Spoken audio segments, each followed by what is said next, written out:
बिस्मिल्लाहिर्रहमानिर्रहीम। अस्सलाम वालेकुम नाज़रीन, मैं रिजवान गिलज़ई, मेरे साथ वसीम मलिक मौजूद हैं। आज 9 जून है, दिन है मंगल का। 9 जून को आज़ाद कश्मीर में अब बड़ा एहतजाज होना था और वो एहतजाज जारी है। क्या सूरत हाल है इस एहतजाज की, कितने लोग निकले हैं और किस तरह हुकूमत उस एहतजाज को रोक रही है। हम चूँकि मुसलसल इसके ऊपर वीडियोज़ कर रहे हैं, तफसीलात कुछ इकट्ठी की हैं, वसीम मलिक से वो पूछेंगे। अडयाला जेल के बाहर आज इमरान खान से मुलाकातों के लिए उनकी बहनें मौजूद हैं अभी भी, और ज़ाहिर है उनकी मुलाकात तो नहीं हुई एज़ यूजुअल, लेकिन इमरान खान और बुशरा बीबी की मुलाकात करवा दी गई है। सुहेल आफरीदी आज नहीं आए। सुहेल आफरीदी गुज़श्ता दिन मौलाना फजल रहमान से उनकी बहुत ही अहम मुलाकात हुई है। उस मुलाकात की अंदरूनी कहानी क्या है, क्या होने जा रहा है, और जो इस वक्त एक बड़ा मसला बना हुआ है वफाक और सूबों के दरमियान के, वफाक सूबों से इजाफी पैसे मांग रहा है जो NFC वार्ड का शेयर है, तो उसके अंदर खैबर पख्तूनख्वा ने ये शेयर देने से इनकार कर दिया है। खबर ये है, और मौलाना फजल रहमान उनके साथ खड़े हैं। लेकिन इसके साथ एक और इम्पॉर्टेंट खबर भी है सुहेल आफरीदी के लिए कि मौलाना फजल रहमान ने उनको एक बड़ी ऑफ़र की है।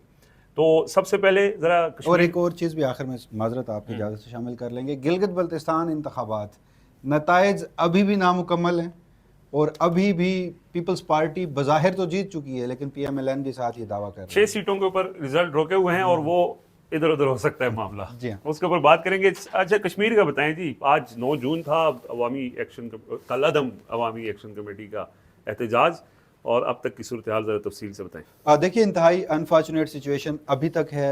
हम रोज़ इसको रिपोर्ट कर रहे हैं। कोशिश हमारी यही होती है कि इंफॉर्मेशन ब्लैकआउट मुकम्मल तौर पर किया हुआ है। पूरी रियासत में इस वक्त इंटरनेट बंद है और बहुत सारी जगहों पर तो ये भी बताया जा रहा है कि मोबाइल फ़ोन के सिग्नल्स भी नहीं आ रहे, यानी आप सिंपल किसी को अगर कॉल करते हैं तो वो भी नहीं हो पा रही। तो इससे कबल भी बहुत सारी कयास आराइयाँ थीं। रावलाकोट में जो एक सानिया हुआ था आज से 2 रोज़ कबल, हालांकि ये सूरत हाल जो है एहतजाज की, ये आज से शुरू होनी थी, मगर ये हुकूमत की नाअहली, नालायकी, बेवकूफ़ी, या फिर आप इसको कुछ और नाम दीजिए, या ये किसकी एक्चुअली ये थी उसको भी आप देख लीजिए। लेकिन ये सूरत हाल जो है वो 2 से 3 रोज़ कबल ही डेवलप होना शुरू हो चुकी थी। अब गुज़श्ता 24 घंटे की डेवलपमेंट्स जो है वो आपके सामने रखने हैं। क्विकली मैं ये आपको बता दूं कि लोग निकले हैं, बड़ी तादाद में निकले हैं, और ये एक आम कश्मीरी है, एक आम पाकिस्तानी है जो अपने हकूक़ के लिए, अपनी सिविल और पॉलिटिकल राइट्स की जो उसकी मूवमेंट है उसके लिए वो बाहर निकला है। किन मकामात से लोग निकले हैं, एग्जैक्टली कहाँ पर हैं, क्या क्या सिचुएशन का उनको सामना है, और कहाँ कहाँ से होते हुए वो पहुँचेंगे मुजफ्फराबाद, ये आगे चलकर आपको बताता हूँ। मगर यहाँ पर जो हम वज़ीर आज़म हैं आज़ाद जम्मू और कश्मीर के फैसल मुमताज़ राठौड़ साहब, उन पर गुज़श्ता 2-3 दिनों से हम बड़ी तनकीद कर रहे थे और उनके माजी के स्टेटमेंट्स भी आपके सामने रख रहे थे और बता रहे थे कि इब्नुल वक्ती होती क्या है, माजी में मौसूफ का स्टांस क्या था और अब एक्चुअली सूरत हाल क्या है। रिजवान गिलज़ई साहब, एक इंटरेस्टिंग चीज़ सामने आई है। कुछ ज़राए ये दावा कर रहे हैं कि ये जो जॉइंट अवामी एक्शन कमेटी, जिसको बाद में कलदम करार दे दिया गया और उस वक्त भी इसका स्टेटस कलदम है, तो उसका जो फैसला है वो किया हुआ कहीं से आया। वहाँ का होम डिपार्टमेंट पहले से ये तय कर चुका था और वज़ीर आज़म को बाद में बताया गया था। तो ये तो स्टेट के अफेयर्स हैं। और फिर हमने ये भी मुतवातर बात की कि वो इस्लामाबाद में बैठे हैं, आज़ाद जम्मू कश्मीर में, वहाँ पर सूरत हाल क्या बन रही है, लेकिन वो यहाँ पर बैठे हैं, यहाँ पर मुलाकातें हो रही हैं, ओनरशिप नहीं ले रहे, आगे नहीं बढ़ रहे, इस मामले को किसी लॉजिकल कंक्लूजन तक नहीं पहुँचा रहे। लेकिन इसी वजह से उन्होंने आपको ब्लॉक कर दिया है। वो कह रहे एक अलग कहानी कि जब आप सवाल पूछते हैं उनसे, उनका एक एक्स का प्लेटफॉर्म है, तो वहाँ पर आज अभी मुझे मालूम हुआ जब मैंने उनका देखा कि कोई ताज़ा उनका स्टेटमेंट तो नहीं आया, पता ये चला कि उनके अकाउंट से उनकी टीम ने या जिसने भी जो वो ऑपरेट करता है, जिनके पास है या उन्हीं के पास है, तो वो ब्लॉक कर चुके हैं। तो बहरहाल गुज़श्ता रोज़ उनकी जो स्टेटमेंट थी वो खासी, उसमें मुझे बड़ा मस्बत नज़र आया, क्योंकि बतौर सहाफ़ी हमारा कोई उनके साथ पर्सनल क्लैश तो है नहीं। जो उनकी स्टेटमेंट है, जो उनका कंडक्ट है, उस पर हम आपको खबर देते हैं। तो हुआ ये कि एक अनफॉर्चुनेट इवेंट तो हुआ, बराह रास्त कल शट अप कॉल दे दी गई। रिजवान गिलज़ई साहब, कुछ बातें ना पहले पसे पर्दा हुआ करती थी, अब जो सियासी डायनामिक्स तब्दील हुए हैं ना, तो अब बाकायदा हेड्स ऑफ स्टेट्स जो हैं उनको शट अप कॉल जो है वो ऑन एयर दी जाने लगी है। हुआ यह है कि कल वो तलत हुसैन साहब के प्रोग्राम में समा न्यूज़ पर थे, कॉल पर वो मौजूद थे, उनसे सवाल और जवाब हो रहे थे। तो उन्होंने कहा जी कि मैं उन सब लोगों को कहता हूं कि आप आएँ, मज़ाकरात करें, आप सब लोग हमारे अपने हैं, इनमें कोई गद्दार नहीं है, कोई दहशतगर्द नहीं है। तो जब वो ये बात कर रहे थे तो अचानक तलत हुसैन साहब ने रोका और उन्होंने कहा कि मुझे अभी अभी ये मैं आपको ब्रेकिंग न्यूज़ दे रहा हूं कि मक्तदरा की जानिब से बताया गया है, यानी मक्तदरा कौन है, इस्टाब्लिशमेंट है, तो उनकी जानिब से बताया गया है कि ना तो 12 नशिस्तें जो महाजरीन मुकीम पाकिस्तान के नाम पर हैं उन पर कोई बातचीत होगी, और ना ही इन 22 जो ज्वाइंट अवामी एक्शन कमेटी है, उनके जो कोर मेंबरान हैं, उनसे भी बात नहीं होगी, तो फिर आप किन से बात करेंगे? तो होना ये चाहिए था कि फैसल मुमताज़ राठौर साहब वहीं पर ये कहते कि नाम निहाद सही, मुझे तो ये बताया गया कि मैं वज़ीर आज़म हूँ, पाकिस्तान में भी जमहूरियत है और स्टेट में भी जमहूरियत है, तो जमहूरियत में फ़ैसला तो चीफ एग्जीक्यूटिव के तौर पर मुझे लेना है, लिहाजा मैं उन 22 लोगों से भी बात करूंगा या उन 12 नशिस्तों पर भी बात करूंगा। लेकिन उन्होंने वहां पर थोड़ा सा अपना स्टांस जो है वो तब्दील किया। उन्होंने कहा ठीक है, उन 22 लोगों से बातचीत नहीं होगी, लेकिन हम किसी और से बातचीत कर लेंगे। समझदार आदमी है, तलत साहब की बात उनको समझ आ गई। अच्छा, उसके बाद उन्होंने फिर एक पैगाम जरूर दिया, यानी जब ये वाकया हुआ उसके ऊपर उन्हें तनकीद का सामना करना पड़ा कि हजूर आप हेड ऑफ स्टेट हैं। तो उसके बाद उन्होंने कल एक सियासी क़यादत जो इस्लामाबाद में बैठी, वज़ीर आज़म हैं, आसिफ अली ज़रदारी हैं, फेडरल कैबिनेट के लोग हैं, पीपल्स पार्टी के सीनियर लोग हैं, सदर मुमलिकत हैं, बिलावल साहब भी उसमें थे, उनकी तस्वीर लगाकर उन्होंने ऊपर क्या लिखा एग्जैक्टली मैं उर्दू तर्जमा आपके सामने रखता हूँ। वो कहते हैं कि अहम पेशरफ्त, आज मेरी पाकिस्तान के सदर जनाब आसिफ अली ज़रदारी, वज़ीर आज़म शहबाज शरीफ से मुलाकातें हुई। चेयरमैन बिलावल भुट्टो ज़रदारी, हमारी जमात की दीगर सीनियर क़यादत और वफाकी काबीना के अरकान भी मौजूद थे। आज़ाद जम्मू कश्मीर की मौजूदा सूरत हाल पर तफसीली मुशावरत की गई। मैं इस हवाले से चंद बातें सब तक पहुँचाना चाहता हूँ। मेरे ख्याल में वो जो तलत हुसैन के ज़रिए जिन्होंने पैगाम भिजवाया था वज़ीर आज़म तक, ये शायद उन तक भी ये भिजवाना चाहते होंगे। तो उन्होंने लिखा कि आज़ाद कश्मीर में एहतजाज करने वाले लोग हमारे अपने हैं, इसमें कोई शक नहीं। क्या वो एजेंट या गद्दार हैं? सवालिया निशान। मेरे ख्याल में नहीं। क्या वो मायूस और बददिल हैं? यकीनन हाँ। वो गलत सिमत में जा रहे हैं? गालबन हाँ। यानी वो जो दहशत गर्दी और गद्दारी का लेबल लगाया जा रहा था उससे वो पीछे हटे। उन्होंने कहा वो हमारे अपने लोग हैं। फिर वो कहते हैं कि कलअदम तंजीम ने जब भी अपने मौक़िफ़ के लिए आवाज़ उठाई, हर बार अपने फैसले और मकसद को नुकसान पहुंचाया। इन्होंने अक्सर ऐसे मामलात में तलवार इस्तेमाल करने की कोशिश की जिन्हें ज़्यादा दानिशमंदी से एक छुरी के ज़रिए भी हल किया जा सकता था। मेरे उनके इख्तियार करदा तरीक़ाकार से सख्त इख्तलाफ है, ताहम उनके बहुत सारे साबका मुतालबात की तरह 12 महाजिर नशिस्तों के हवाले से उनके तहफ़्फ़ुज़ात मुकम्मल तौर पर बेबुनियाद नहीं। ये उनके मुँह पर जो रियासती कासा लेस हैं सहाफ़त के लबादे में, ज़ोरदार तमाचा है स्टेट के वज़ीर आज़म की जानिब से, जो ये कह रहे थे कि ये 12 नशिस्तें जो है ना, ये पॉलिटिकल इंजीनियरिंग, ये स्टांस है एक्शन कमेटी का। दरअसल वो कश्मीर कॉज को नुकसान पहुंचाना चाहते हैं। फिर उन्होंने बार बार ये कहा कि जी अब सवाल ये है कि ड्यूटी के दौरान जानों का नजराना पेश करने वाले सिक्योरिटी एहलकारों के ख़ानदानों को हम क्या जवाब देंगे, इनके नुकसान का अजाला हम कैसे करेंगे। उन्होंने साथ ही जो मज़ाहिरीन हैं, जो कल पूंछ डिवीज़न के कमिश्नर का हमने स्टेटमेंट आपके सामने रखा था, जिन्होंने कल रॉयटर्स को 6 मुजाहिरीन की शहादतें और आज डॉन न्यूज़ से बात करते हुए उन्होंने 7 कन्फर्मेशन दी हैं, जहां हमारे लॉ इन्फोर्समेंट एजेंसीज़ के 4 एहलकारों ने लाइन ऑफ ड्यूटी में जामी शहादत नोश किया है, वहीं पर मज़ाहिरीन भी शहीद हुए हैं। तो ये रावलाकोट की सूरत हाल थी एग्जैक्टली इस वक्त। अनफॉर्चुनेटली, खुदा न करे ऐसा हो, लेकिन जो अभी तक गैर मुसद्दका इतलात कोटली से आ रही हैं, वहाँ पर भी हालात कशीदा हैं, वो आगे चलकर मैं आपको बताता हूँ। तो फिर वो कहते हैं कि हमें महाजर नशिस्तों के मुस्तकबिल पर बैठ कर संजीदगी से बात करनी चाहिए। अगर आप इस पर आमादा हैं तो मैं आपकी हिफाजत, सिक्योरिटी, आज़ादाना नकलो हरकत और मज़ाकरात के दौरान बाद में यकसा मौके की ज़मानत देता हूँ। अच्छा, ये एक तरफ ज़मानत दे रहे हैं, दूसरी तरफ क्या हो रहा है? दूसरी तरफ ये हो रहा है कि अभी एक नोटिफिकेशन सामने आया है, जो सदर कायम मकाम सदर हैं, जो कि वहाँ पर इस वक्त स्पीकर हैं और उनका ताल्लुक भी पाकिस्तान पीपल्स पार्टी से, मौसूफ की सियासी जमात से। उन्होंने एक नोटिफिकेशन निकाला है, रिजवान गिलज़ई साहब मेरे सामने नोटिफिकेशन है, जिसमें यह कहा गया है कि 4 मेंबरान हैं कोर कमेटी के, कोर मेंबरान हैं ज्वाइंट अवामी एक्शन कमेटी के, जिसमें वो पहला नाम लेते हैं शौकत नवाज मीर, फिर दूसरा नाम लेते हैं उमर नज़ीर कश्मीरी, तीसरा नाम है ख्वाजा मेहरान अरशद, चौथा नाम है सरदार अमान खान। वो कहते हैं कि इनमें किसी, ये सब रोपोश हैं, इस वक्त सामने नहीं है।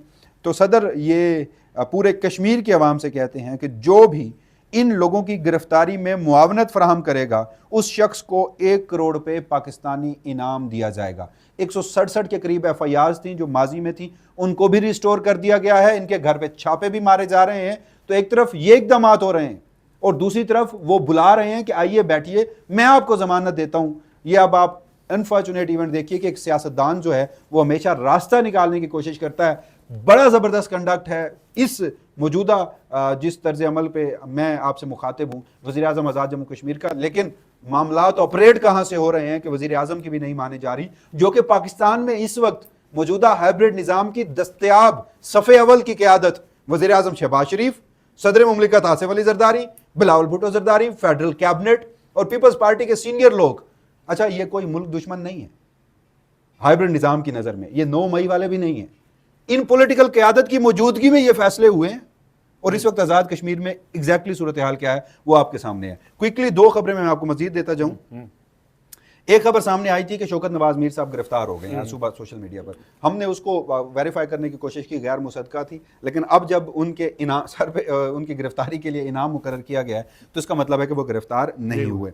उसके अलावा जनाब एक सैयद फैसल गिलानी हैं, अब से कुछ देर कबल पाकिस्तान टेलीविजन स्क्रीन पर उनकी एक वीडियो पॉपअप होती है जिसमें कहा जाता है कि ये कोर मेंबर हैं जॉइंट अवामी एक्शन कमेटी के। इन्होंने इस एक्शन कमेटी के पुरतशद्दुद हमलों की मजम्मत की है और इससे मुकम्मल लाताल्की का ऐलान किया है, और साथ ये भी कहा है कि जो हम आटा, बिजली और दीगर बुनियादी हकूक़ के लिए इकट्ठे हुए थे इसमें से बहुत सारी चीज़ें हमें मिली हैं, लेकिन रावला कोर्ट में जो खून की होली खेली जा रही है, इन मामलात को देखते हुए मैं लाताल्की का ऐलान करता हूँ, मेरा ज़मीर जाग गया है। फिर आज एक और खबर भी सामने आई कि मुजफ्फराबाद के इलाके चेहला में इंटेलिजेंस बेस्ड कार्रवाई में 5 मुश्तबा अफराद को गिरफ्तार किया गया है। इनमें से बहुत सारे को रा का एजेंट भी करार दिया जा रहा है। और फिर ये भी खबर सामने आई कि जो जॉइंट अवामी एक्शन कमेटी के कोर मेंबरान में से किसी एक की कॉल लीक हुई है और वो खारजी किसी दहशतगर्द के साथ राब्ते में था। बहरहाल ये वो सारी इन्फॉर्मेशन है जहाँ हम आपको ये बता रहे हैं कि अब तक जो मुसद्दका इतलात होंगे वो आपके सामने रखेंगे, चाहे टेलीविज़न स्क्रीन्स हैं उस पर जो भी कुछ भी पॉपअप होता है। मैं बतौर सहाफ़ी इन खबरों की अभी तक तस्दीक नहीं कर सकता,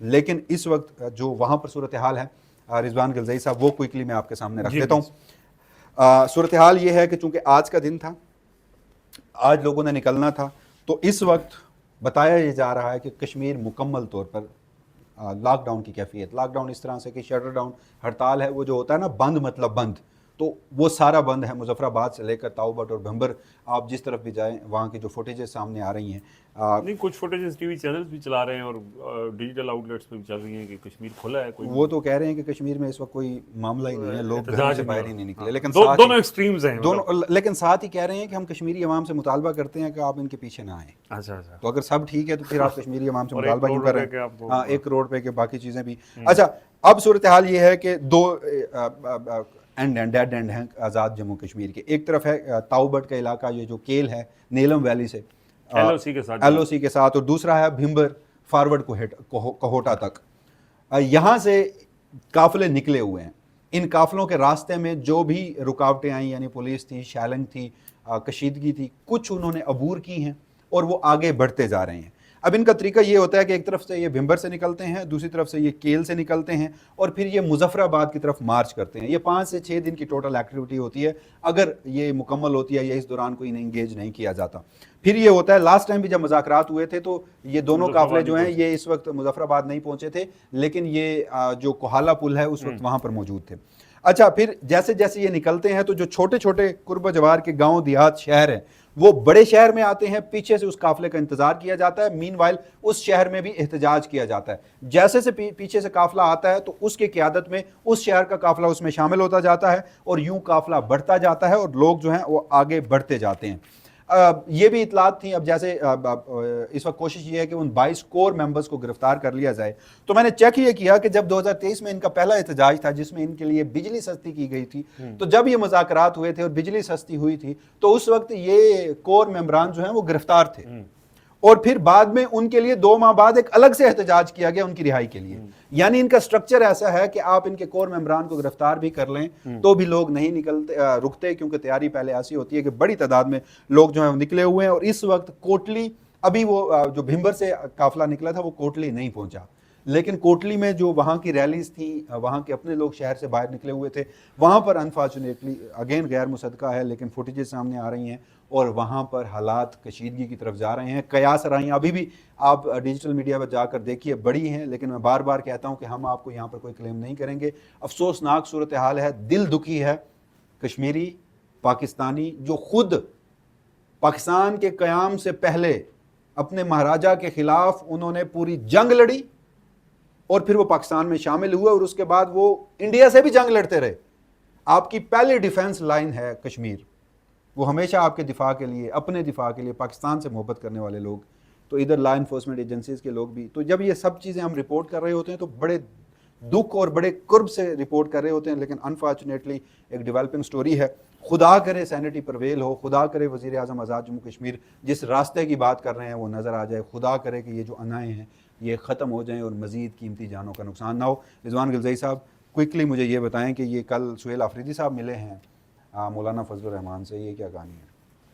देखिए, मौलाना फजल रहमान से हालिया दिनों में उनकी ये दूसरी मुलाकात है, और ये मुलाकात इस तनाजुर में हुई है कि आपने देखा कि ये NFC वाले मामले के ऊपर अभी तक सिंध की तरफ से ही आवाज़ें उठ रही थी, पीपल्स पार्टी लेन देन कर रही थी। पंजाब में भी कहीं ना कहीं आज अखबार में उनके वज़ीर ख़जाना का बयान छपा है कि पंजाब भी अपने हिस्से से जो उन्हें शेयर देना है वो थोड़ा सा रिलक्टेंट है। लेकिन पंजाब में चूंकि नून लीग है तो उनको जो कहा जाएगा वो कर लेंगे, उनको तो जो कहा जाता है वो कर लेते हैं। सुहेल आफरीदी या खैबर पख्तूनख्वा हुकूमत जो है वो इंतज़ार कर रहे थे कि पहले इनके अपने मामलात बेहतर हो जाएं, फिर उसके बाद हम अपना मुकदमा सामने रखेंगे। अब जब कल ऐसे इकबाल साहब ने कहा कि जी हमारे मामलात तय हो गए, कि उनको गिलगित बल्तिस्तान में 9 सीटें भी मिल गई, हालांकि वो मामला अभी तय नहीं हुआ, वो थोड़ा बल्कि सा आज बढ़ के 10 हो गई है। अच्छा, एक और बढ़ गई है।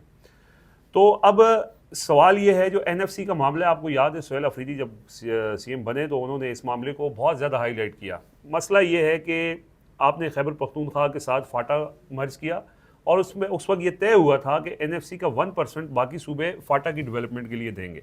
वो पैसे नहीं दिए गए, वो उसका मुकदमा लड़ते भी रहे, उन्होंने मीडिया पे भी बहुत शोर मचाया, यूनिवर्सिटियों में भी गए। अब जब वो ये कह रहे हैं कि ऑलरेडी जो हमारा शेयर है वो हमें नहीं मिल रहा, और हम डिमांड की कर रहे हैं सूबों से कि हम अपना मजीद शेयर जो है वो वफाक को दें, तो वो इसको देने को तैयार नहीं है।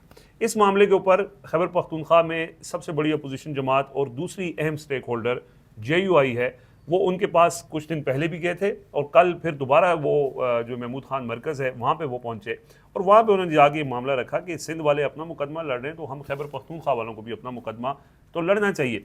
तो मौलाना फजल रहमान ने उनकी इस बात से इत्तफाक किया, और उन्होंने ये कहा कि ये मामला उस वक्त भी जब हमारी यहाँ MMA की गवर्नमेंट थी, तो उस वक्त भी हमारा जो मुशर्रफ दौर था और ये उनके साथ क्लैश चल रहा था, तो इसको हमने सियासी तरीके से हल किया था, तो इसमें हम आपके साथ हैं। ये उन्होंने उनको भरपूर ताउन की यकीन दहानी कराई। एक तो ये मामला है। दूसरा मामला, सुहेल आफरीदी साहब को इस वक्त आपको पता है कि वहाँ पर खैबर पख्तूनख्वा से मुख्तलिफ आवाज़ें उठ रही हैं, PTI के अंदर से। बजट की मंजूरी का मामला है, उनके खिलाफ लोग जो खड़े हुए हैं, उसकी बहुत सारी वजूहात हैं, वो हम डिस्कस करते भी रहते हैं। उसमें अली अमीन गंडापुर का भी किरदार है, उसमें कुछ लोग नाराज़ हैं, वजारतें ना मिलने पे नाराज़ हैं, कुछ फंड्स ना मिलने पे नाराज़ हैं, कुछ फ़ोन ना उठाने पे नाराज़ हैं, लेकिन ये अहम मौका होता है कि वो अपनी नाराज़गी का इजहार करते हैं। तो वहाँ पर एक चैलेंज था सुहेल आफरीदी के लिए कि सुहेल आफरीदी अगर बजट पेश करते हैं तो हो सकता है कि कुछ लोग उनको अपने ही लोग बजट में वोट ना दें। तो इस मामले पे मौलाना फजल रहमान ने उनको ये यकीन दहानी करवाई है कि अगर आपको इंटरनली कोई मसाइल का सामना करना पड़ेगा तो हम आपके साथ हैं। 18 अरकान हैं मौलाना फजल रहमान की जमात के खैबर पख्तूनख्वा में, और अगर सुहेल आफरीदी को अपने जो अली अमीन गंडापुर साहब तो ये दावा करते हैं कि उनके साथ 25 से 30 लोग हैं, तो वैसे सिंपल मेजॉरिटी चाहिए होती है। तो अगर सुहेल आफरीदी को इस तरह की कोई मुश्किल पेश आती है बजट के मामले पर, तो उसमें उन्होंने एक तरह तो से फिर तो सुहेल आफरीदी के नाक़दीन का ये मामला बिल्कुल दुरुस्त साबित हुआ। बजाय जवाब बता रहे हैं कि सुहेल आफरीदी साहब ने इमरान खान की रिहाई के लिए इस तरह सियासी मुलाकातें नहीं की, इतनी भाग दौड़ नहीं की, लेकिन जब उन्हें गालिबन अपनी कुर्सी ख़तरे में नज़र आ रही है तो वो भाग दौड़ ज़्यादा कर रहे हैं। मतलब अब लोग कोई भी इस पे बात कर सकते हैं। अब हर किसी की बात करने का अपना वो एक है। कल उनसे ये सवाल भी हुआ था खैर कि जी अलीमा खान साहबा ने कहा है कि अगर इमरान खान से मुलाकात नहीं होती तो बजट मंजूर ना किया जाए, तो आप इस पे क्या कहते हैं? तो उस पर उन्होंने नहीं, बजट की मंजूरी तो वो अली अमीन गंडापुर पे भी एक गैर ज़रूरी तनकीद थी, वो सुहेल आफरीदी साहब पे भी गैर ज़रूरी तनकीद है। मेरा इसमें मौक़िफ़ है, एक तो आप बराह रास्त 4.5 करोड़ लोगों के मुस्तकबिल से उसमें खेलते हैं। आल दो इमरान खान साहब माजी में जो मुशीर ख़जाना और अली अमीन को वो बुलाते रहे थे कि बजट मेरी मुशावरत से, लेकिन उनका इमरान खान साहब के जो आखिरी स्टेटमेंट आया करते थे उसमें वो ये कहते थे कि सरप्लस बजट नहीं देना। तो आप बजट के खद्दो खाल पे तनकीद ज़रूर करें, लेकिन एक तो बजट ना देना, सूबे को कैसे चलाया जाएगा, एक ऐसा सूबा जो दहशतगर्दी का शिकार है, और दूसरा फिर आप हाइब्रिड सिस्टम को खुद कह रहे हैं, प्लेट में रख कर दे रहे हैं कि आप वहाँ पर इस एक आइनी बुरहान जो कि हम बजट ना पेश करके पैदा कर रहे हैं, तो उसके बाद या आप आइए और आप ये सूबा संभालिए और हमारे पास से ये सूबा ही चला जाए। तो फिर PTI या एक फ़ैसला कर ले कि उसने इतनी मज़ामत करनी है कि सिस्टम से पूरा बाहर चले जाना है, KP गवर्नमेंट भी छोड़ देनी है, पार्लिमान से भी निकल जाना है, मराद सारा कुछ, या फिर आपने अगर मफाहमत और मुज़ामत साथ साथ करनी है तो फिर ऐसी बातों पर तनकीद होनी चाहिए जिसमें कोई मंतक हमें नज़र आए। आज अडयाला जेल में मुलाकातों का वक्त था, अब जब हम वीडियो रिकॉर्ड कर रहे हैं वक्त तो ख़त्म हो चुका है, वहाँ की क्या सूरत हाल बनी? अच्छा, अडयाला जेल में रूटीन की सूरत हाल है, अब तो एक रूटीन मैटर बन गया है। आज वज़ीर आला खैबर पख्तूनख्वा सुहेल आफरीदी नहीं आए, उनकी कैबिनेट के लोग और MPs वगैरह वहाँ पे आए थे। एक रूटीन वही अलीमा खान साहिबा आई, वो बैठी हुई हैं, बैरिस्टर गौर वगैरह गए थे, वो अब वापस आ गए। तो इसके अलावा इमरान खान की और बुशरा बीबी की मुलाकात करवा दी हाँ, गई ये है। जेल ज़राए बता हाँ, रहे जेल ज़राए बताते हैं। वैसे इमरान खान और बुशरा बीबी की मुलाकातें बहाल हो गई हैं, मतलब वो रेगुलर हो रही हैं, और ये भी इतलात नहीं हैं कि वो मतलब थोड़ा सा उनको रिलैक्स कर दिया गया है, जो इस वक्त बातचीत चल रही है। बाकी पीटीआई जो है वो अभी जून के महीने में, आपको पता है कि वो ऑलरेडी म्यूट पे है, और उनको ये लारा लगाया हुआ है कि आप जून में आपने कुछ नहीं करना तो जुलाई में आपके लिए आसानी हो सकती है। तो इसी वजह से आप देख रहे हैं कि कोई ऐसी चीज़ हो नहीं रही है कि जो इस सिस्टम को चैलेंज कर सके।